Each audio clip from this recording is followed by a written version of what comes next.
विद्यार्थी मित्रांनो नमस्कार. कला वाणिज्य व विज्ञान महाविद्यालय शंकरनगर तसेच वाणिज्य विभागातर्फे आपल्या सर्वांचं हार्दिक स्वागत. आज आपण BCom तृतीय वर्षातील विपणन व्यवस्थापन पेपर पहिला यामधील पहिले प्रकरण अभ्यासू, ज्याचं शीर्षक आहे विपणन अर्थ व स्वरूप. सर्वप्रथम आपण विपणनाचा अर्थ आणि त्याची व्याख्या बघूया. सर्वसामान्यपणे व्यवहारामध्ये आपण विक्री आणि विपणन एकाच अर्थानं लक्षात घेतो. एकाच अर्थाच्या संज्ञा आहेत असं आपण समजतो, परंतु ह्या दोन्ही संज्ञा वेगवेगळ्या अर्थानं यूज केल्या जातात, वापरल्या जातात. त्यामध्ये वस्तूचा ताबा एका व्यक्तीकडून दुसऱ्या व्यक्तीकडे ज्यावेळेस जातो त्यावेळेस त्या क्रियेला विक्री असे म्हणतात. एका वस्तूचा मालकी हक्क दुकानदाराकडून, उत्पादकाकडून उपभोक्त्याकडे प्रवाहित होतो यामध्ये. तर विपणन प्रक्रियेमध्ये उत्पादकाने उत्पादित केलेली वस्तू उत्पादकापासून ते थेट उपभोक्त्यापर्यंत नेऊन पोहोचवली जाते आणि यासाठी मध्यस्थांचा वापर केला जातो. यामध्ये घाऊक व किरकोळ विक्रेते, त्यानंतर वितरक यांची मदत घेतली जाते आणि ती वस्तू शेवटच्या ग्राहकापर्यंत नेऊन पोहोचवली जाते. यानंतर आपण विपणनाची व्याख्या बघू. पहिली व्याख्या आहे अमेरिकन मार्केटिंग असोसिएशनने केलेली. उत्पादकापासून ते उपभोक्त्यापर्यंत वस्तू व सेवांना प्रवाहित करण्यासाठी करण्यात येणाऱ्या विविध क्रियांचा समावेश विपणनात होतो. म्हणजेच याचा अर्थ असा की विपणन कार्यामध्ये, विपणनामध्ये एखादी वस्तू उत्पादित झाल्यापासून ते उपभोक्त्यापर्यंत नेऊन पोहोचवली जाते. ती सेवा तिथपर्यंत नेऊन पोहोचवली जाते, परंतु यासाठी वेगवेगळ्या क्रिया कराव्या लागतात. त्या सर्वांचा समावेश विपणनामध्ये होतो. त्यानंतर पुढची व्याख्या आहे EFL ब्रिच यांनी केलेली. एखाद्या वस्तू अथवा सेवेस असणारी मागणी निश्चित करणे, त्यांची विक्री वाढविणे आणि अंतिम ग्राहकास त्या वस्तूंचा नफा घेऊन वितरण करणे म्हणजे विपणन होय. म्हणजे एखादी वस्तू किंवा सेवा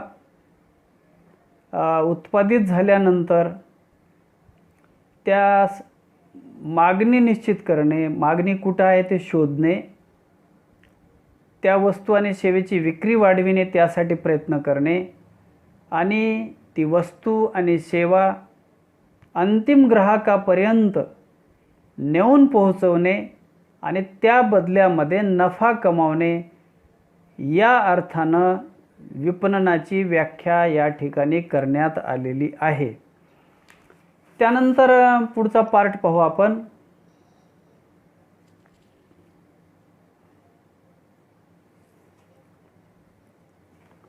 तो आहे विपणन अभ्यासाचे दृष्टिकोन. हा पार्ट आहे.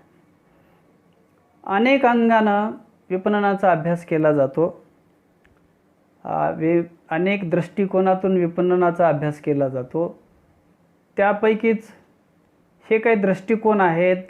त्यापैकी पहिला आहे उत्पादन किंवा वस्तू दृष्टिकोन.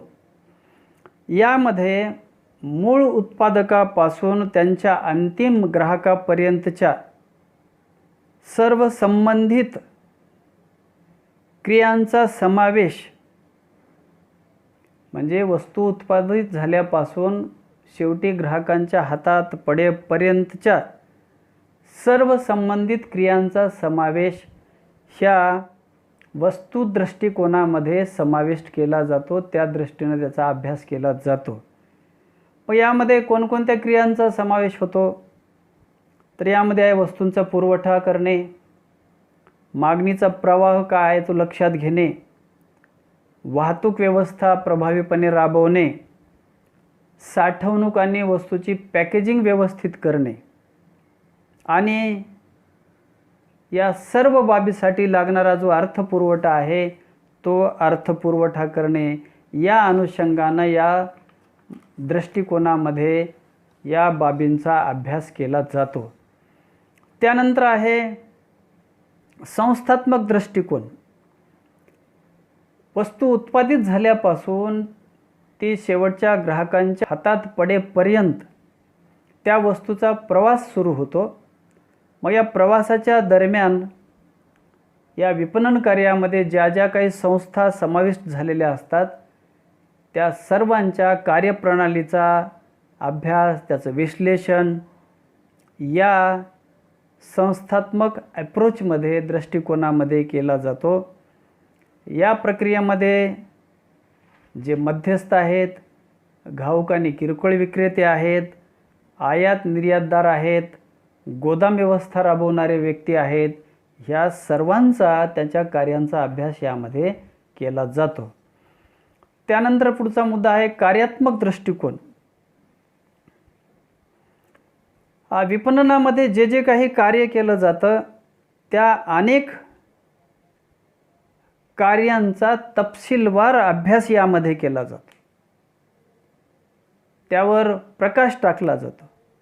उदाहरणार्थ खरेदी विक्रीचे कार्य, किंमत निर्धारण, वस्तूंची जाहिरात करणे, साठवणूक करणे आणि प्रभावी वाहतूक व्यवस्था राबवणे इत्यादी सर्व कार्यांचा अभ्यास या फंक्शनल अप्रोचमध्ये किंवा कार्यात्मक दृष्टिकोनामध्ये केला जातो. त्यानंतर पुढचा मुद्दा आहे व्यवस्थापनात्मक दृष्टिकोन किंवा व्यवस्थापकीय दृष्टिकोन म्हणू आपण याला. वेगवेगळ्या ठिकाणी प्रमंडळामध्ये, त्यानंतर विक्री व्यवस्थेमध्ये अनेक व्यवस्थापक कार्यरत असतात आणि हे व्यवस्थापक विपणनाचं कार्य प्रभावीपणे राबवत असताना ज्या काही समस्या निर्माण होतात त्या समस्या विशिष्ट प्रसंगी कोणकोणत्या पद्धतीनं सोडवतात, कशा प्रकारे निर्णय घेतात आणि विपणनाचं उद्दिष्ट गाठण्यासाठी जे काही प्रयत्न करतात ह्या सर्वांचं मूल्यमापन या व्यवस्थापनात्मक दृष्टिकोन या ॲप्रोचमध्ये, या बाबीमध्ये केलं जातं. त्यानंतर आहे पुढचा मुद्दा रचनात्मक दृष्टिकोन. यामध्ये त्या प्रमंडळाच्या अंतर्गत काही असणारे विभाग आणि प्रमंडळाच्या बाहेरील काही कार्यरत विभाग असतात आणि हे विपणन कार्यामध्ये दोन्हीमध्ये दुवा निर्माण करण्याचं काम करतात. मग या रचनात्मक दृष्टिकोनामध्ये हे जे दोन विभाग आहेत, अंतर्गत आणि बहिर्गत विभाग, यांच्या कार्यप्रणालीमध्ये समन्वय निर्माण करणे, दुवा निर्माण करणे या अनुषंगानं अभ्यास केला जातो. कारण यांच्या समन्वयावर, यांच्या कार्यप्रगतीवर ह्या सर्व क्रियांचं यश अवलंबून आहे. त्यानंतर आहे सामाजिक दृष्टिकोन, सोशल ॲप्रोच. विपणनाचं जे कार्य केलं जातं यामध्ये अनेक कार्यांचा समावेश होतो. मग हे कार्य करत असताना यामध्ये पर्यावरण, सामाजिक सांस्कृतिक बाबी यावर विपणन निर्णय घेताना, ते निर्णय राबविताना कुठल्याच प्रकारचे काही वाईट परिणाम होऊ नयेत या अनुषंगानं अभ्यास केला जातो आणि त्याची अंमलबजावणी केली जाते की जेणेकरून ह्या पर्यावरण, सामाजिक आणि सांस्कृतिक बाबीमध्ये कुठलीही ढवळाढवळ होऊ नये, किंवा त्यावर कुठलाही दुष्परिणाम या विपणन कार्याचा होऊ नये. त्यानंतर आहे आर्थिक दृष्टिकोन. यामध्ये वस्तूंची मागणी व पुरवठा आणि वस्तूची किंमत या अनुषंगाने अभ्यास केला जातो. ह्या बाबीवर भर दिला जातो की तेजी मंदीच्या काळामध्ये कुठल्याच प्रकारचा वाईट परिणाम वस्तूच्या किमतीवर होऊ नये आणि वस्तूच्या किमती ह्या स्थिर ठेवण्यास मदत व्हावी या अनुषंगाने यामध्ये अभ्यास केला जातो. त्यानंतर आपल्याला पाहायचं आहे आता विपणनाचं महत्त्व. हा भाग आता आपल्याला अभ्यासायचा आहे की विपणन व्यवस्था राबवित असताना, विपणनाचं कार्य करत असताना कुणाकुणाला त्याचा फायदा होतो किंवा हे विपणनाचं कार्य का करणं आवश्यक आहे, त्याचं महत्त्व आपल्याला जाणून घ्यायचं आहे. यामध्ये पहिल्यांदा पाहू आपण व्यावसायिक महत्त्व. त्यामध्ये पहिला मुद्दा आहे वस्तू व सेवांची जलद विक्री होते. प्रभावी विपणन प्रक्रिया राबवल्यामुळं देशातल्या विदेशातल्या ग्राहकांना वस्तू व सेवा सहज आणि जलद गतीने प्राप्त होतात. त्यांना योग्य वेळी वस्तू प्राप्त होतात. हा फायदा यामधून ग्राहकांना मिळतो. त्यानंतर पुढचा मुद्दा आहे उत्पादन कार्याला योग्य दिशा. ग्राहकांच्या आवडीनिवडी, गरजा यांचा बारकाईनं अभ्यास करून विपणन प्रक्रियेच्या माध्यमातून वस्तूची निर्मिती केली जाते, सेवेची निर्मिती केली जाते, तिचा पुरवठा करण्याचं काम केलं जातं. म्हणून उत्पादन कार्याला योग्य दिशा मिळते आणि चांगल्या दर्जाचं उत्पादन निर्माण होते. त्यानंतर मुद्दा आहे उत्पादन कार्यावर लक्ष केंद्रित करणे शक्य होते. व्यवसायामध्ये प्रभावी विपणन यंत्रणा राबवल्यामुळं, अभ्यासपूर्ण कार्य केल्यामुळं वस्तू विक्रीची कुठलीच समस्या निर्माण होऊ शकत नाही आणि त्यामुळं मग त्या उत्पादकाला वस्तू व सेवेच्या उत्पादन प्रक्रियेवर पूर्णपणे लक्ष देता येतं, लक्ष केंद्रित करता येतं आणि मागणीपूर्व उत्पादन करणं शक्य होतं. त्यानंतर आहे वस्तूंना स्थान, काळ, वेळ, उपयोगिता निर्माण करणे. प्रभावी विपणन व्यवस्थेमुळं वाहतुकीची एक प्रभावी चैन निर्माण करता येते, साखळी निर्माण करता येते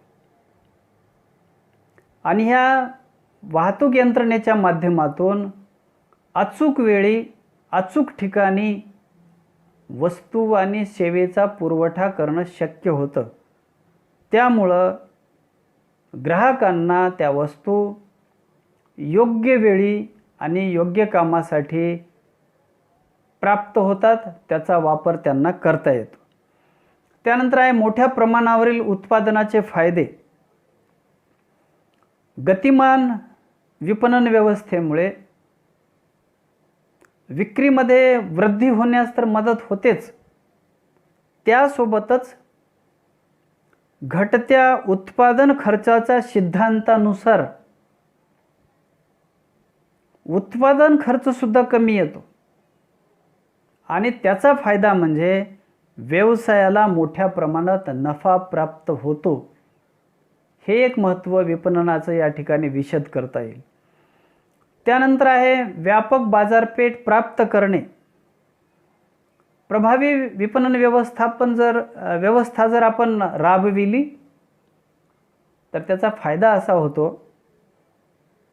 की एखाद्या उद्योगाला, एखाद्या व्यवसायाला देश विदेशापर्यंत आपल्या बाजारपेठेचा विस्तार करता येतो.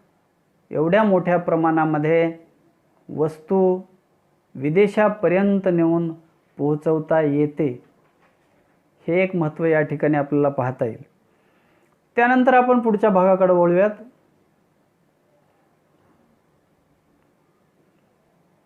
वितरण खर्चात बचत. परिणामकारक विपणन व्यवस्थेमुळं वाहतूक व्यवस्था व वितरण व्यवस्था प्रभावीपणे राबवता येते. ज्या ज्या ठिकाणी आवश्यक आहे त्या त्या ठिकाणी मध्यस्थांचा वापर करता येतो आणि त्यांच्या चांगल्या योगदानामुळं वितरण खर्चामध्ये कमी येते आणि ग्राहकांना रास्त दरामध्ये वस्तू प्राप्त होते. त्यानंतर पुढचा मुद्दा आहे ग्राहकांचे समाधान करणे.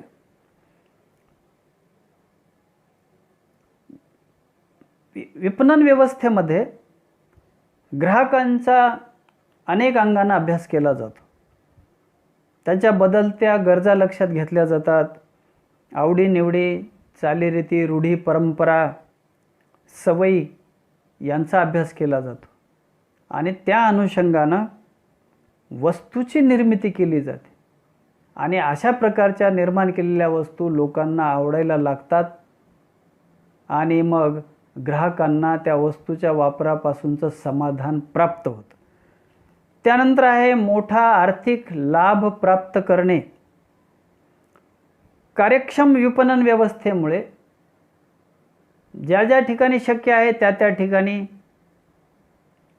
खर्चामध्ये कपात होते. बऱ्याच ठिकाणी मध्यस्थांची साखळी तोडल्या जाते.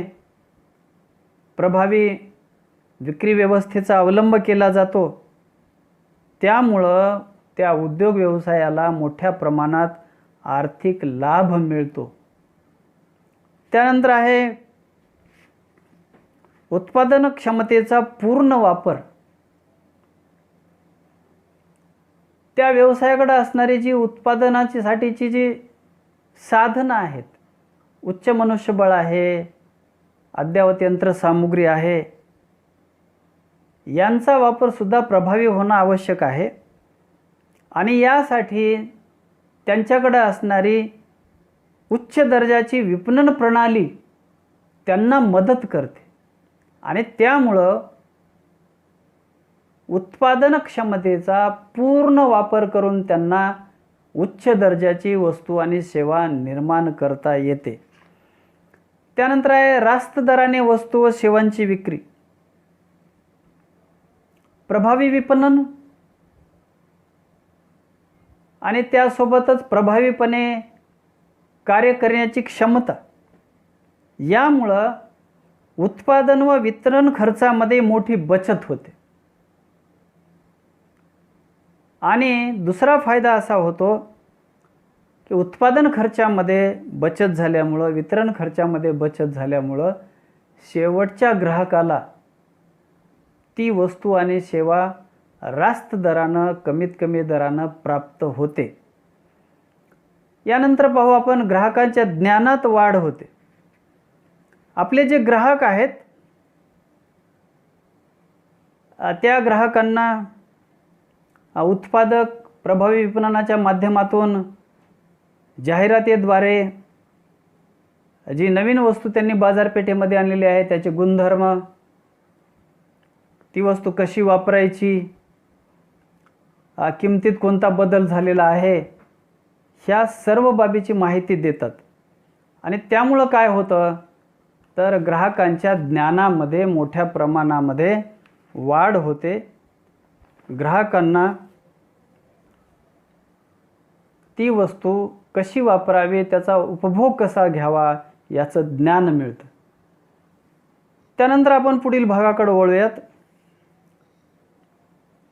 देशाच्या अर्थव्यवस्थेच्या दृष्टीने महत्त्व, की प्रभावी विपणन क्रिया जर राबवली तर देशाला कोणकोणते फायदे होतात. त्यामध्ये राष्ट्रीय उत्पन्नामध्ये वाढ होते.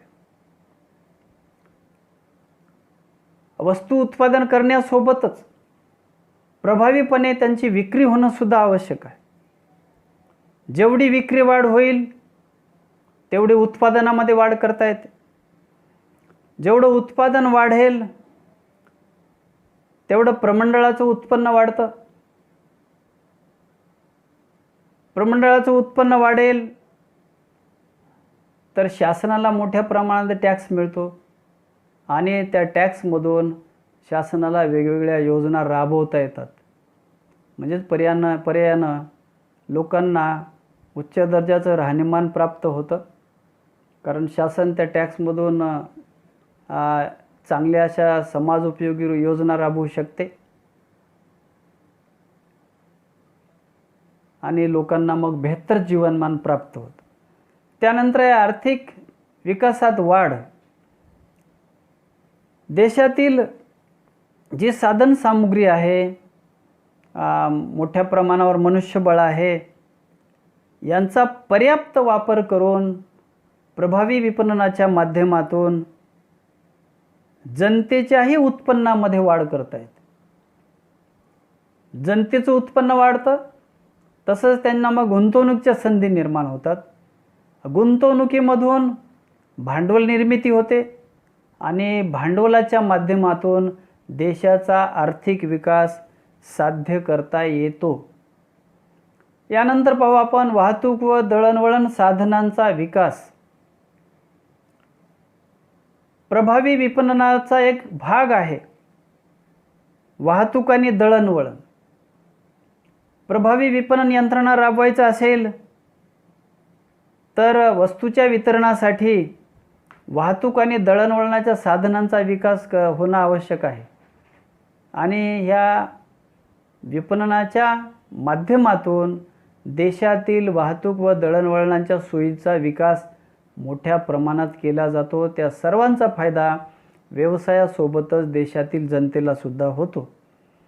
त्यानंतर आंतरराष्ट्रीय व्यापारात वाढ. प्रभावी विपणनामध्ये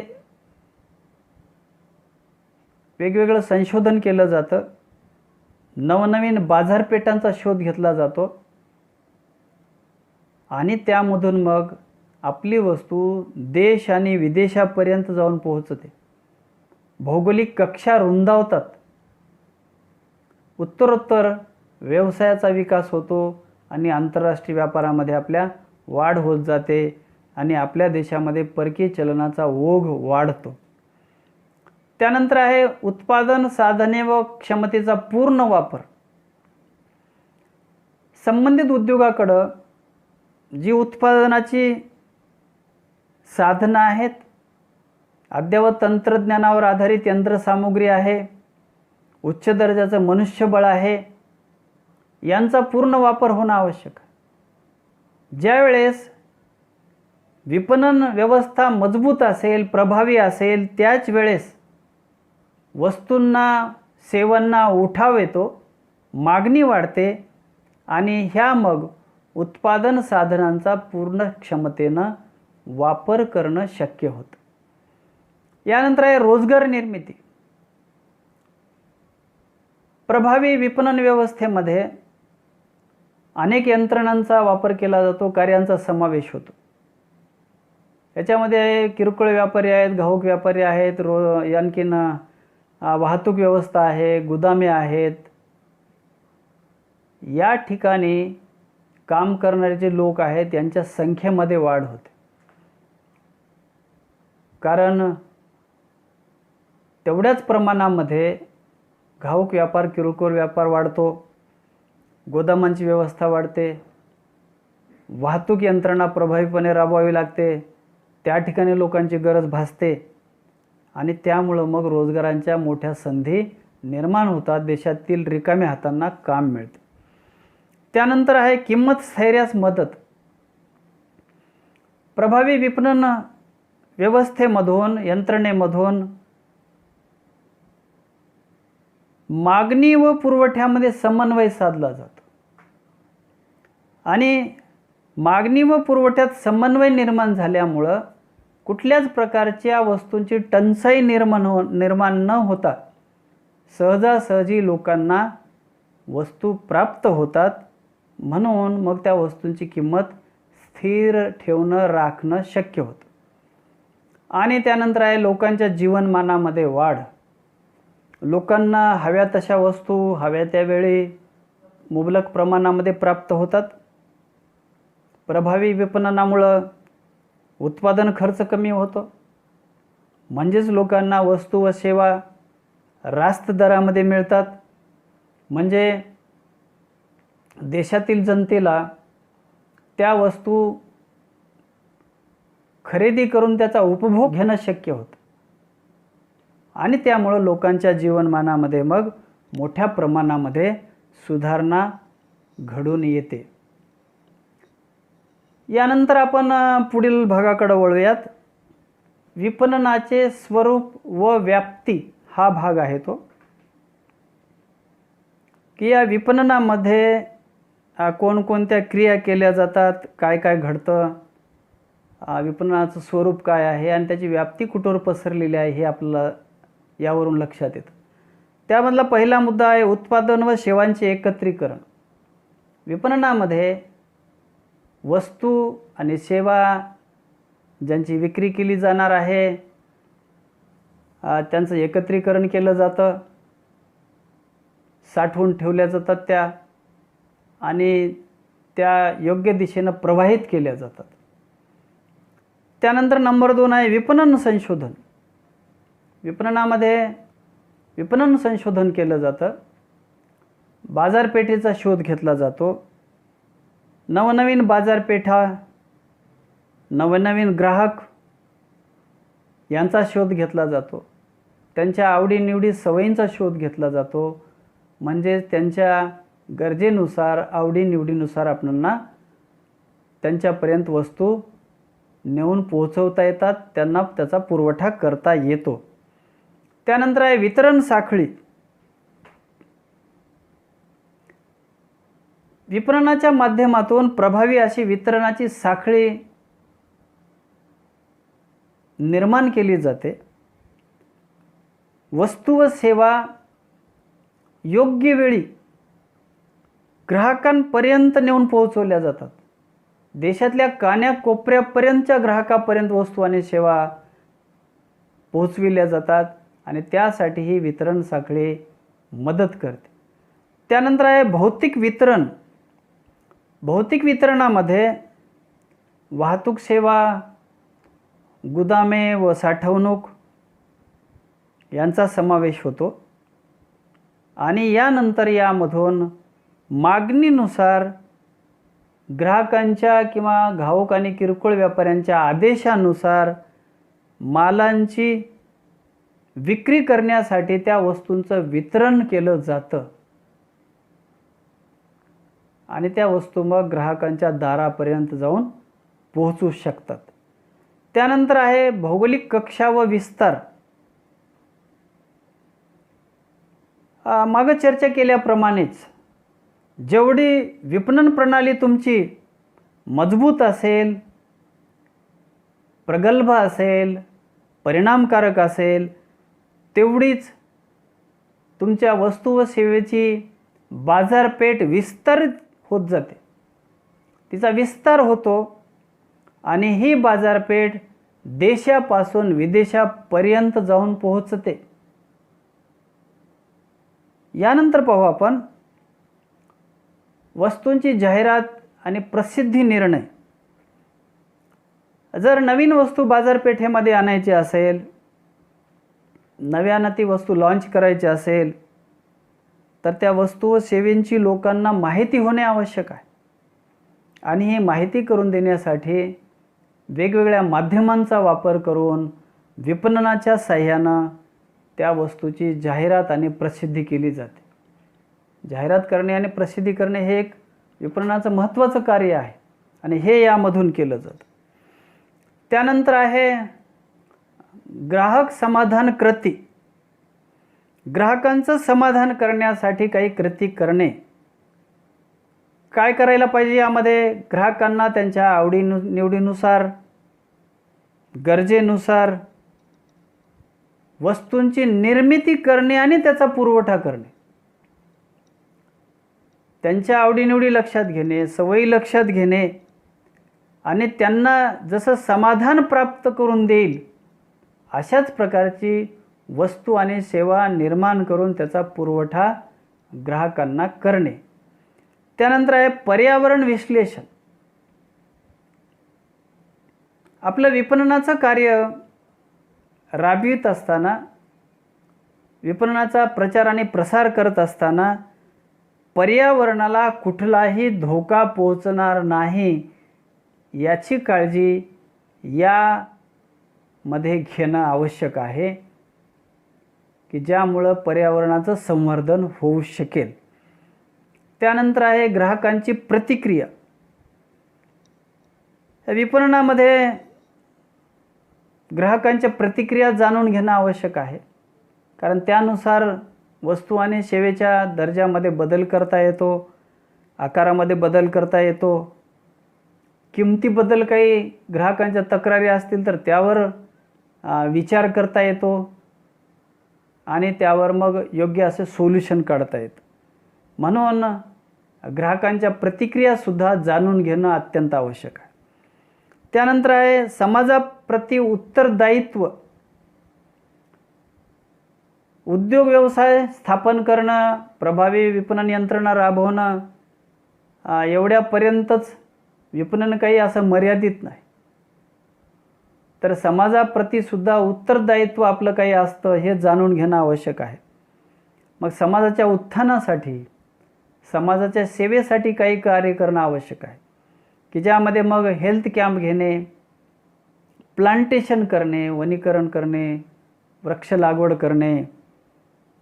काही देशामध्ये संकट आलं असेल तर त्या आपत्कालीन परिस्थितीमध्ये लोकांना मदत करणे, शाळा कॉलेजेस काढणे, लोकांना शुद्ध पाणी पिण्यासाठी उपलब्ध करून देणे, या अनुषंगानं सुद्धा विपणनामध्ये काम करणं आवश्यक आहे. ह्या सर्व बाबी विपणनाचे स्वरूप आणि व्याप्तीमध्ये समाविष्ट होतात. यानंतर पुढचा पार्ट बघू आपण, विपणनाची कार्य. विपणनामध्ये कोणकोणती कार्य करावी लागतात ती अभ्यासू आपण. त्यामध्ये पहिलं आहे वस्तू व सेवांची खरेदी. एक पक्की वस्तू निर्माण करण्यासाठी काही प्राथमिक वस्तू आवश्यक असतात, की ज्याच्यावर प्रक्रिया करून मग नवीन वस्तू तयार करता येते, त्याला एक वेगळं रूप देता येतं.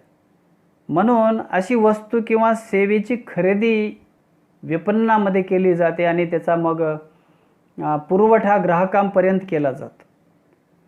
त्यानंतर दुसरं आहे वित्त पुरवठा. ही सर्व जी कामं करायची आहेत,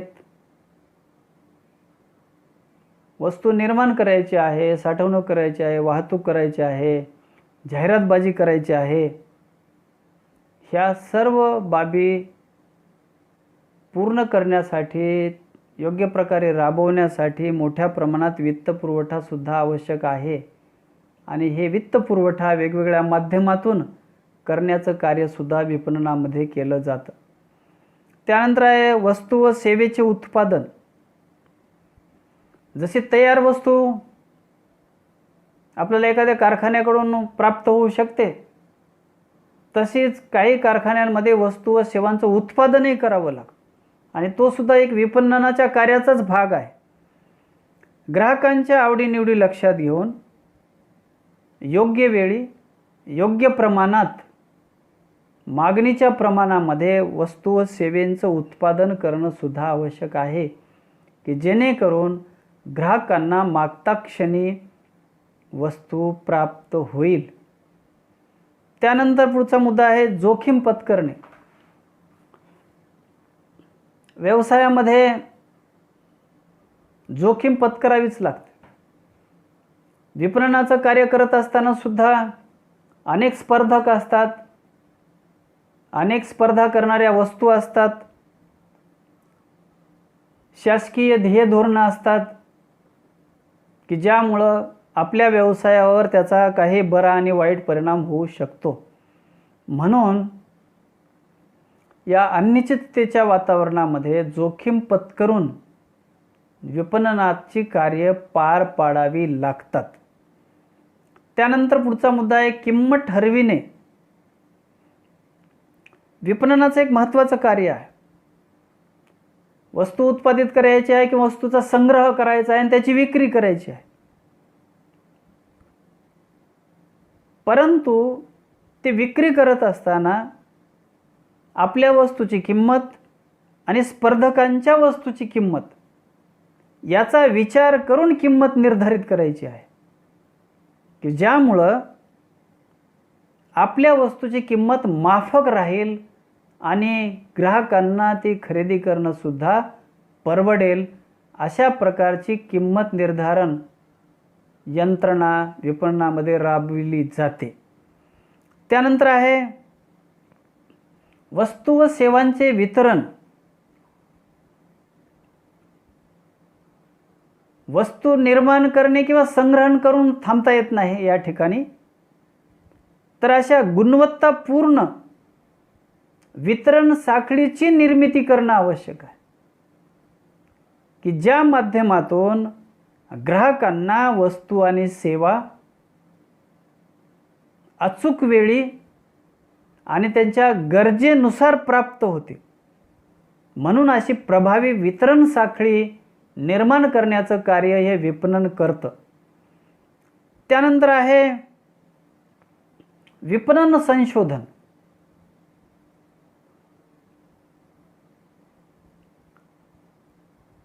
विपणन संशोधन करण्यामागचा हा हेतू आहे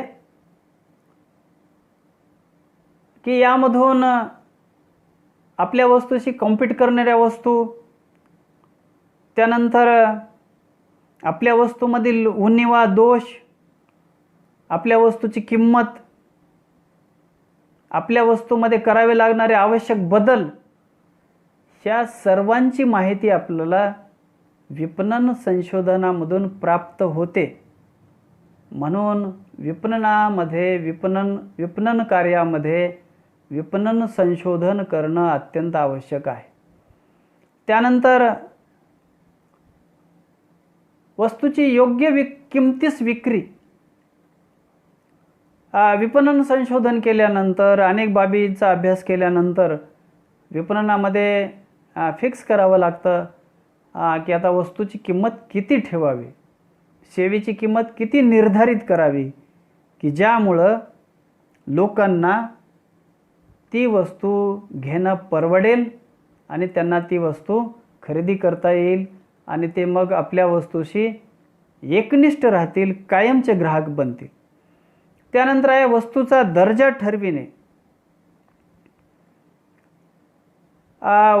विपणनाचं एक महत्त्वाचं कार्य आहे.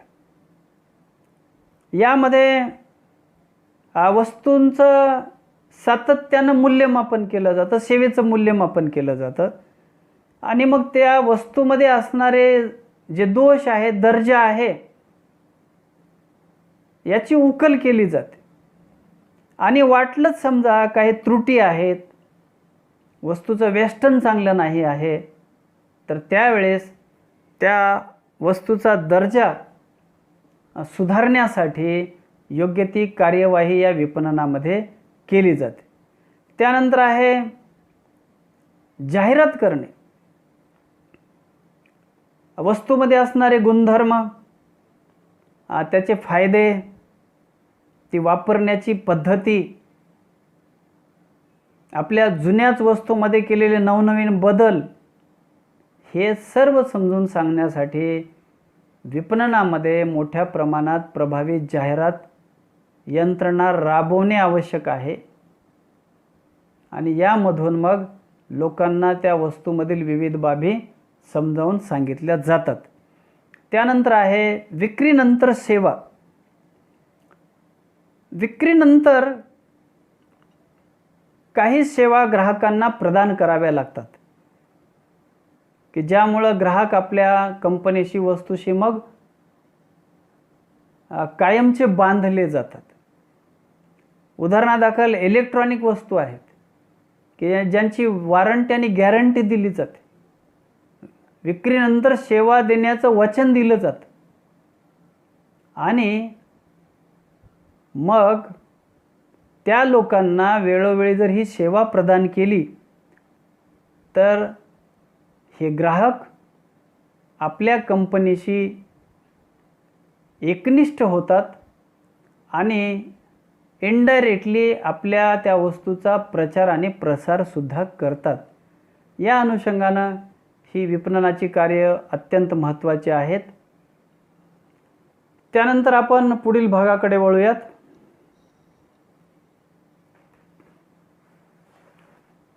तो आहे विपणन व्यवस्थापन संकल्पना.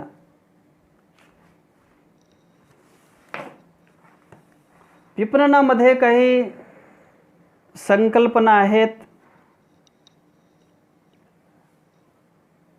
जे व्यवस्थापनामधून आलेले आहेत किंवा विपणन हे प्रभावीपणे व्हावं, त्याचा रिझल्ट चांगला यावा म्हणून काही संकल्पना यामध्ये राबवल्या जातात.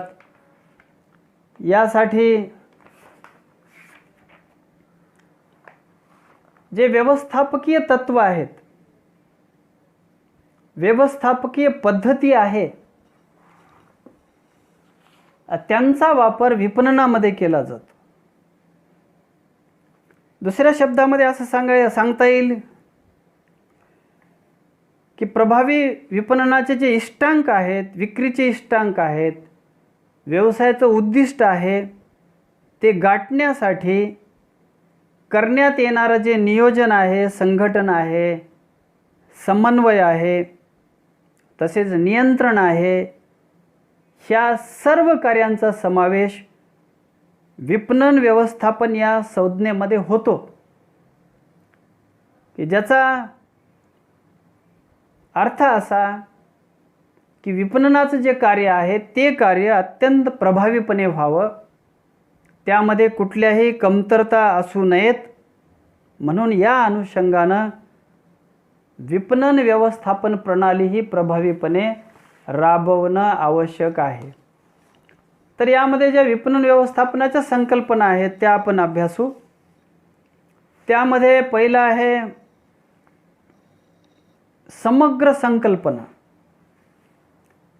प्रमंडळाचे जे वेगवेगळे विभाग आहेत, सहयोगी कंपन्या आहेत, त्यांनी एकत्र येऊन त्यांचं जे एक सर्वसामान्य उद्दिष्ट आहे ते गाठण्यासाठी प्रयत्न करणे म्हणजे समग्र संकल्पना किंवा समग्र विपणन संकल्पना होय. यामध्ये त्यांचं उद्दिष्ट असू शकतं ग्राहकांना सातत्यानं सर्वश्रेष्ठ वस्तूंचा पुरवठा करणे, की ज्यामुळे त्या प्रमंडळाचा व्यवसायाचा नावलौकिक वाढू शकेल, त्यांची पत वाढेल. त्यानंतर दुसरी संकल्पना आहे उत्पादन विपणन संकल्पना. तर यामध्ये एका बाबीवर लक्ष दिलं जातं, ती म्हणजे स्वस्त किमतीने स्वस्त असणाऱ्या वस्तू उत्पादनावर लक्ष केंद्रित करणे, की ज्यामधून मोठ्या प्रमाणावर उत्पादन करता येईल आणि स्वस्त दरामध्ये वस्तू विकता येतील, जेणेकरून मग मोठा ग्राहक वर्ग आपल्या वस्तू आणि सेवेकडे आकर्षित होईल, यावर यामध्ये भर दिला जातो. त्यानंतर आहे विक्री संकल्पना. या संकल्पनेच्या आधारे वस्तूंच्या आणि सेवेच्या विक्रीवर भर दिला जातो, परंतु वस्तूंची क्वालिटी व लोकांच्या गरजा या बाबीकडे दुर्लक्ष केलं जातं. म्हणजेच वस्तूचा दर्जा दुर्लक्षित केला जातो, लोकांच्या गरजासुद्धा लक्षात घेतल्या जात नाहीत. याचा उलटा परिणाम असा होतो की ग्राहकांसोबतचे संबंध दुर्लक्षित होतात आणि हळूहळू मग ग्राहक आपल्या व्यवसायापासून वस्तूपासून लांब जाऊ शकतात. त्यानंतर आहे विपणन संकल्पना. यामध्ये या संकल्पनेनुसार ग्राहकांचे गरजेनुसार आवडीनिवडीनुसार वस्तू व सेवेची निर्मिती केली जाते व स्पर्धकापेक्षा श्रेष्ठ दर्जाच्या वैशिष्ट्यपूर्ण वस्तूंचा पुरवठा ग्राहकांना केला जातो, की ज्यामुळं ग्राहकांना चांगल्या दर्जेदार वस्तू प्राप्त होतात. याचा परिणाम असा होतो की देशामध्ये, अर्थव्यवस्थेमध्ये, बाजारपेठेमध्ये आपल्या प्रमंडळाची पत वाढते आणि उत्तरोत्तर मोठं यश आपल्याला संपादित करता येते. त्यानंतर आहे सामाजिक संकल्पना, सामाजिक विपणन संकल्पना. प्रमंडळ किंवा व्यावसायिक वस्तू उत्पादित करतात किंवा खरेदी करून त्यांची पुन्हा विक्री करतात.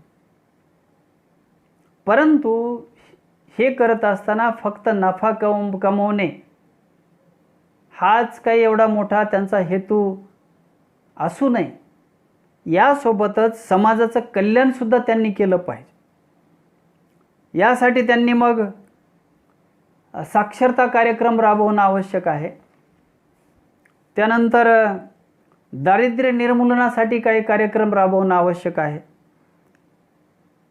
लोकांच्या आरोग्यदायक सुविधेसाठी हातभार लावणं आवश्यक आहे. आणि ज्यावेळेस काही नैसर्गिक आपत्ती येते, ती आपत्ती दूर करण्यासाठी किंवा त्या आपत्तीमध्ये अडकलेल्या लोकांना सुद्धा रिलीफ देण्यासाठी काही मदत करणं ह्या उद्योग व्यवसायांना आवश्यक आहे. ही संकल्पना ह्या सर्व बाबी या ठिकाणी ध्वनित करते. यानंतर पुढं आपल्याला विपणन व्यवस्थापनाचाच एक भाग पाहायचा आहे. तो आहे विपणन व्यवस्थापनाची कार्य, की प्रभावीपणे विपणन व्यवस्था राबवावी, त्याचा प्रभाव चांगला पडावा म्हणून व्यवस्थापनामधली जी तत्त्व आहेत त्याचा अवलंब विपणन कार्यामध्ये केला जातो, त्या यंत्रणेमध्ये केला जातो. आणि त्यामुळं मग विपणनाची आणि विपणन व्यवस्थापनाची जी काही कार्य आहेत यामध्ये प्रभावीपणा येतो. ती कार्य कोणकोणती आहेत ते पाहू आपण. त्यामध्ये पहिलं आहे वस्तूची खरेदी व एकत्रीकरण. ज्या वस्तू आपल्याला विक्री करायच्या आहेत, सेवा प्रदान करायच्या आहेत, त्या वस्तू व सेवांची खरेदी करणं आणि एकत्रीकरण करण्याचं काम ह्या विपणन व्यवस्थापनामध्ये केलं जातं. त्यानंतर आहे विपणन नियोजन. आपला जो माल आहे, आपल्या ज्या सेवा आहेत, ज्या उत्पादित केलेल्या आहेत किंवा एकत्रित करून ठेवलेल्या आहेत, त्यांचा आता विक्री करायची आहे, त्या शेवटच्या ग्राहकांपर्यंत नेऊन पोहोचवायच्या आहेत. देशातल्या शेवटच्या टोकापर्यंतच्या ग्राहकापर्यंत नेऊन पोहोचवायच्या आहेत किंवा विदेशामधल्या ग्राहकापर्यंत नेऊन पोहोचवायचे आहेत. मग त्यासाठी प्रभावी विपणन नियोजन करण्याचं काम या विपणन व्यवस्थापनामध्ये केलं जातं. त्यानंतर पुढचा मुद्दा आहे वस्तू विक्री व्यवस्थेचे संचालन. विक्री व्यवस्था प्रभावीपणे राबवण्यासाठी त्या व्यवसायाकडे असणारे सर्व कर्मचारी, अधिकारी यांची जबाबदारी या ठिकाणी निश्चित केली जाते. आणि ज्या व्यवसायाचं जे उद्दिष्ट ठरवलेलं आहे, टार्गेट ठरवलेलं आहे, ते प्राप्त करण्यासाठी ह्या विक्री व्यवस्था जी आहे तिचं प्रभावी संचालन या ठिकाणी केलं जातं. त्यानंतर आहे वितरण व्यवस्था. विपणन व्यवस्थापनाचं हे एक कार्य आहे की जोपर्यंत तुमची वस्तू योग्य प्रमाणात, योग्य वेळी, योग्य ठिकाणी वितरित होऊ शकत नाही, तोपर्यंत विपणनाला कुठलाही अर्थ उरणार नाही. म्हणून परिणामकारक वितरणासाठी विपणनामध्ये जे काही मध्यस्थ आहेत त्या मध्यस्थांच्या साखळीचा योग्य प्रकारे वापर करून वस्तूंचं वितरण करणं आवश्यक आहे की ज्यामुळं प्रॉपर टाईमला वस्तू ग्राहकांना प्राप्त होतील, त्याचा त्यांना आनंद उपभोग घेता येईल. त्यानंतर आहे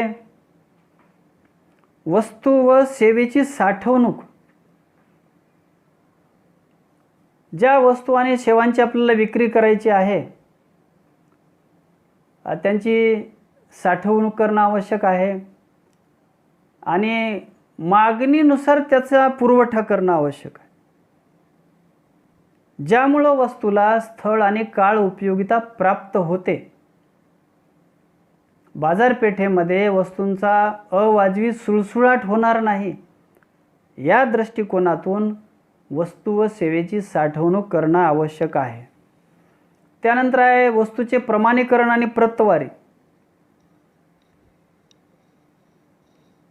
ज्या काही अशा काही वस्तू असतात की ज्यांचं प्रमाणीकरण आणि प्रतवारी करावी लागते, ह्या जनरली कृषीमधून उत्पादित होणाऱ्या वस्तू असतात किंवा औद्योगिक क्षेत्रामध्ये सुद्धा नंबर 1 आणि नंबर 2 ह्या वस्तू असू शकतात. थोड्या डॅमेज झालेल्या वस्तूंना नंबर 2 मध्ये टाकलं जातं, मग त्यांची प्रमाणीकरण आणि प्रतवारी ठरवली जाते, त्यांचा वेगवेगळा साठा तयार केला जातो आणि मग ग्राहकांची जशी डिमांड येईल तशी त्यांची किंमत वेगळी ठेवून त्याची सप्लाय केली जाते. हे एक कार्य विपणनाच्या व्यवस्थापनामध्ये केलं जातं. त्यानंतर आहे विपणन संघटनेची उभारणी. वस्तू व सेवा लोकांपर्यंत योग्य वेळी पोहोचवण्यासाठी आपल्या व्यवसायामध्ये, यंत्रणेमध्ये, विपणन कार्यामध्ये जे कार्यरत तज्ज्ञ आणि अनुभवी व्यक्ती असतात यांची मदत घेऊन एक प्रभावी अशी विपणन संघटना निर्माण करावी लागते की ज्यामुळं प्रभावीपणे वस्तू आणि सेवेचा प्रचार आणि प्रसार होईल. हे एक कार्य विपणन व्यवस्थापनाचं आहे. त्यानंतर आहे वित्तपुरवठ्याची व्यवस्था. जो वित्तपुरवठा आहे ज्याच्या आधारे व्यवसायाचा मोठ्या प्रमाणात विकास होतो, ज्याला आपण शरीरातील रक्ताची उपमा देतो, तो पैसा, ते भांडवल व्यवसायाकडे असणं आवश्यक आहे. विपणन कार्यासाठी आवश्यक आहे की ज्याच्या आधारे आपण नाविन्यपूर्ण अशा योजना राबवू शकतो, नाविन्यपूर्ण अशा वस्तूंचं उत्पादन करू शकतो. त्यानंतर आहे जोखीम स्वीकारणे. जेवढा तुम्हाला बिझनेस वाढवायचा असेल, नफा कमवायचा असेल, तेवढी मोठी रिस्क आपल्याला घ्यावी लागते. जेवढी तुम्ही रिस्क घ्याल त्याचं बक्षीस म्हणून तुमच्या उद्योगाचा विस्तार होईल, तुम्हाला जास्तीत जास्त प्रमाणामध्ये नफासुद्धा प्राप्त होईल. यासाठी जे तज्ज्ञ व्यवस्थापक असतात ते विपणनामध्ये काम करतात, जोखीम स्वीकारतात आणि उद्योगाला उच्च पातळीवर नेऊन पोहोचवतात. त्यानंतर आहे बाजारपेठेची माहिती संकलित करणे. आपल्या वस्तू आणि सेवेसोबतच इतरही काही स्पर्धक वस्तू आणि सेवा असतात, त्यांचा अभ्यास करावा लागतो, त्याची माहिती संकलित करावी लागते. ग्राहकांच्या सवयीमध्ये, आवडीनिवडीमध्ये कालांतरानं हळूहळू बदल होत जातो. किमतीमध्येही कालांतरानं आपल्याला बदल करावा लागतो. म्हणून वस्तू आणि सेवेचा प्रचार प्रसार करत असताना जे काही आपल्याला निर्णय घेणं आवश्यक आहे आणि ते निर्णय अचूक घेण्यासाठी बाजारपेठेची माहिती संकलित करण्याचं कार्य विपणन व्यवस्थापनामध्ये केलं जातं. यानंतर आपण पुढील भागाकडे वळूयात. तो पुढील भाग आहे भारतातील विपणन व्यवस्थापन. भारतामध्ये भारत स्वतंत्र झाल्यानंतर मोठ्या प्रमाणामध्ये औद्योगिकरणाला चालना मिळाली. शासनानं पंचवार्षिक योजनांची सुरुवात केली. आपल्या देशामध्ये जे नैसर्गिक साधन सामुग्री आहे त्यांचा पर्याप्त वापर करण्यास सुरुवात झाला. पर्यायानं आपल्या देशामध्ये मोठ्या प्रमाणात उद्योगधंदे वाढले, नावारूपाला आले. उत्पादनाच्या वाढीसोबतच आपल्या देशातले जे मागास प्रदेश होते यांच्याकडे सुद्धा शासनानं मोठ्या प्रमाणात लक्ष द्यायला सुरुवात केली. विपणन व्यवस्थापनाच्या माध्यमातून त्या प्रदेशामध्ये रोजगाराच्या संधी वाढवण्यासाठी शासनानं उपाययोजना केल्या. त्या प्रदेशामध्ये कारखानदारी विकसित करण्यासाठी प्रयत्न केले. परंतु हे सर्व केल्यानंतरही काही बाबी दुर्लक्षित राहिलेल्या आहेत की ज्यामध्ये उपभोक्त्यांचं किंवा ग्राहकांचं शोषण केलं जातं. सुमार दर्जाच्या वस्तू ग्राहकांना दिल्या जातात की ज्यांच्यामध्ये कुठली क्वालिटी नसते किंवा निम्न क्वालिटी असते. तसेच वस्तूंचे विपणन व संपत्तीच्या वितरणाकडे दुर्लक्ष झालेलं आपल्याला पाहायला मिळतं. काही विशिष्ट काळामध्ये विशिष्ट वस्तूंची किल्लत निर्माण होते. जसं की जून जुलै महिना आला की शेतकऱ्यांना बियाणं वेळेवर मिळत नाही, मिळालं तरी अवाच्या सव्वा किंमत द्यावी लागते, खतं मिळत नाहीत, पेस्टिसाइड्स इन्सेक्टिसाइड्स मिळत नाहीत. मग त्यांना नको त्या किमतीला अवाच्या सव्वा किमतीला त्या वस्तू घ्याव्या लागतात किंवा ज्या वस्तूमध्ये क्वालिटी नाही त्या वस्तू नाईलाजानं खरेदी कराव्या लागतात. भारतामध्ये प्रभावी विपणन व्यवस्थापनाच्या अभावी संपत्तीचं वितरण जे आहे ते वितरणसुद्धा योग्य प्रमाणात समाजामध्ये झालेलं नाही. जे लोक जे उद्योजक पुढारलेले आहेत, ज्यांचा अर्थव्यवस्थेवर पगडा आहे, हे लोक मोठ्या प्रमाणात स्वतःकडे संपत्ती बाळगून आहे. पण सर्वसामान्य जनतेकडे, मिडल क्लास लोकांकडे फार तुटपुंजी संपत्ती आहे. गोरगरिबाकडे तर संपत्ती नाही म्हणलं तरी चालते. त्यांना तर रोजच्या जेवणाचा प्रश्न निर्माण होतो, खाण्यापिण्याचा प्रश्न निर्माण होतो. मजुरी करावी तर त्यांना रोजीरोटी प्राप्त होते. यासाठी प्रभावी विपणन व्यवस्थापन आवश्यक. त्यानंतर भारतामध्ये व्यवस्थापकीय कौशल्याचा प्रभावी वापर होणं आवश्यक आहे. शासन स्तरावर काही मॅनेजमेंट स्कूल्स चालू केलेले आहेत की ज्या ठिकाणाहून असे तज्ज्ञ असे व्यवस्थापक निर्माण होतात आणि हे व्यवस्थापक मग वेगवेगळ्या कारखानदारीमध्ये सेवा देतात आणि त्यांनी जे कौशल्य प्राप्त केलेलं आहे त्या कौशल्याचा प्रभावीपणे वापर करतात आणि ते सध्या करत आहेत. त्यांची संख्या कमी आहे पण कालांतराने ती वाढेल आणि त्याचा फायदा त्या उद्योगाला होईल, विपणन यंत्रणेला होईल आणि पर्यायानं देशाला सुद्धा होईल. त्यानंतर आहे जागतिक बाजारपेठेची स्पर्धा. आज आपली अर्थव्यवस्था जागतिक बाजारपेठेशी जोडली गेलेली आहे. अनेक राष्ट्रातील वस्तू आपल्या देशामध्ये येतात, आपल्या देशातल्या वस्तू विदेशामध्ये जातात. परंतु विदेशामध्ये जाणाऱ्या वस्तूमध्ये आपल्या देशातील वस्तूंचं प्रमाण खूप कमी आहे. म्हणजे आपली निर्यात कमी होते आणि आयात जास्त होते. म्हणजे जागतिक बाजारपेठेशी आपण सक्षमपणे स्पर्धा करू शकत नाही. आपण विपणन व्यवस्थापनामध्ये कुठेतरी कमी पडतो. म्हणून यावर मात करण्यासाठी भारतामध्ये प्रभावी विपणन व्यवस्थापन आवश्यक आहे. यासाठी शासन दरबारी सुद्धा साकल्याने चांगले प्रयत्न होणे आवश्यक आहेत.